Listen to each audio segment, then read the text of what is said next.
Jika suatu hari kalian menikah, lalu seseorang datang ke rumah kalian tengah malam, membawa foto makam pasangan kalian sendiri, apa yang akan kalian lakukan?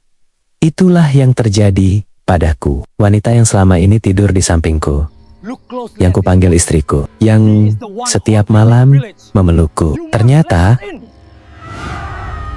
3 tahun lalu, aku bekerja sebagai teknisi jaringan yang sering dikirim ke daerah-daerah terpencil. Suatu hari, aku mendapat tugas memperbaiki jaringan radio di sebuah desa kecil yang terletak jauh di kaki gunung.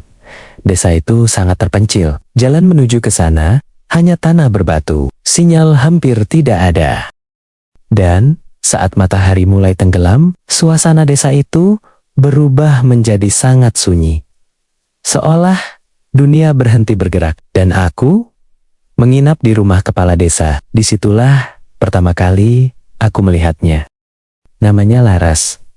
Dia berdiri di dekat sumur belakang rumah, mengenakan kebaya sederhana berwarna putih. Rambutnya panjang, hitam, dan wajahnya sangat cantik. Tapi ada sesuatu yang sulit dijelaskan.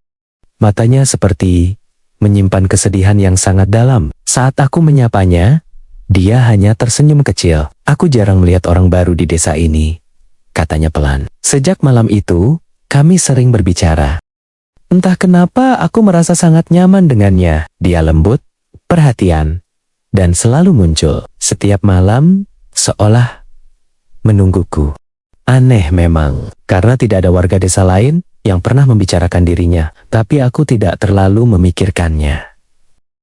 Beberapa minggu kemudian, tugasku selesai. Namun aku tetap sering kembali ke desa itu, hanya untuk bertemu Laras. Hubungan kami semakin dekat, hingga suatu hari, aku mengatakan sesuatu yang bahkan tidak kupikirkan sebelumnya. "Aku ingin menikahimu."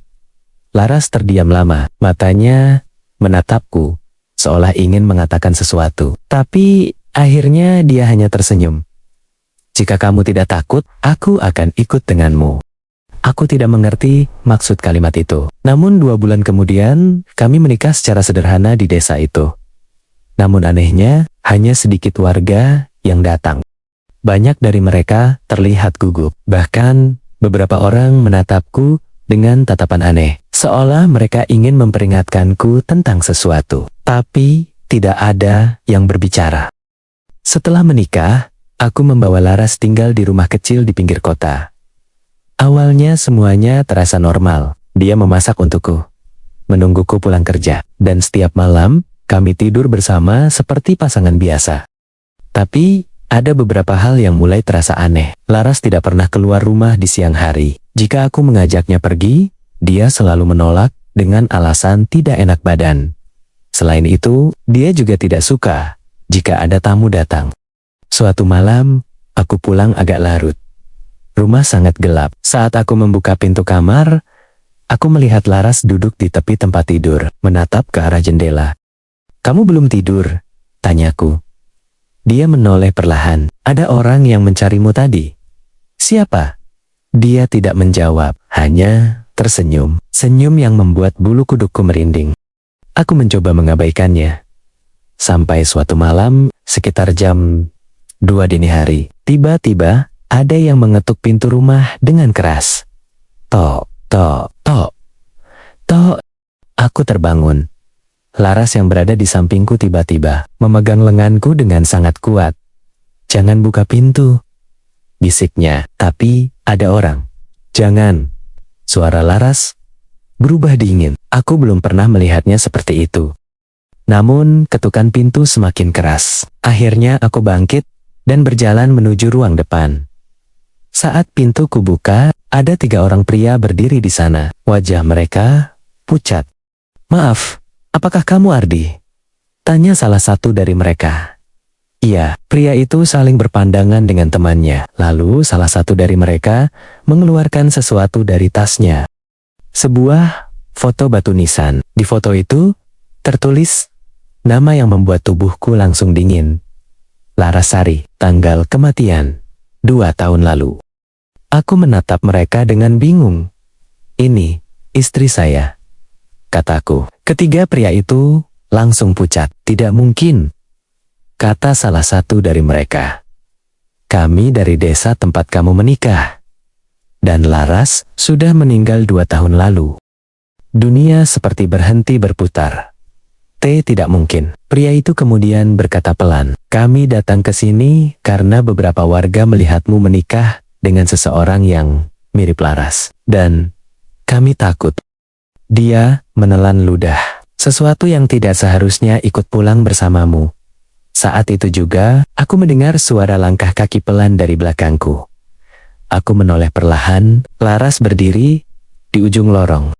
Namun wajahnya bukan lagi wajah wanita yang kukenal. Kulitnya pucat seperti mayat. Matanya hitam, kosong, dan senyumnya perlahan melebar.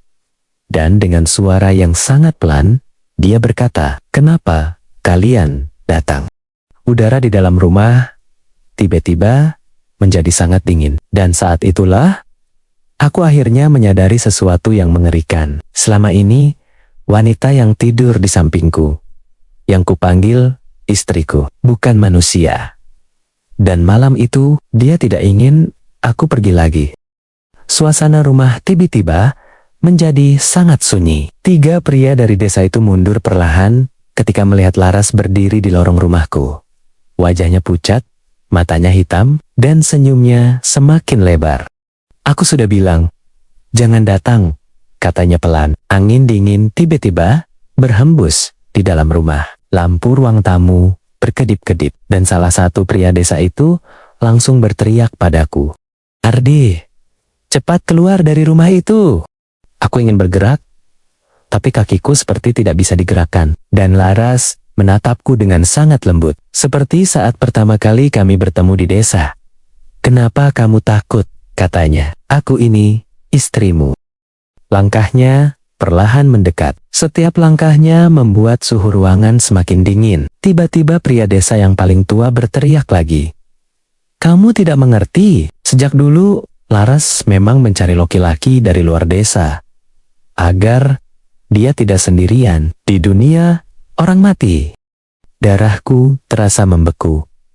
Aku menoleh kembali ke arah Laras. Dan sekarang, dia berdiri sangat dekat. Terlalu dekat, lalu tangannya yang dingin menyentuh pipiku. Ardi, bisiknya, bukankah kamu bilang akan selalu bersamaku? Air mataku pun mulai jatuh. Tapi, kamu sudah mati. Laras tersenyum. Senyum yang sangat menyeramkan. Tapi, kamu juga akan segera menyusulku. Tiba-tiba, lampu rumah padam total. Para pria desa berteriak dari luar. Aku hanya mendengar suara langkah kaki, sangat dekat di telingaku. Lalu semuanya menjadi gelap. Di pagi harinya, warga menemukan rumah itu dalam keadaan terbuka. Para pria desa kembali bersama beberapa orang lain. Namun, saat mereka masuk ke kamar, mereka hanya menemukan satu tubuh terbaring di lantai. Itu tubuhku.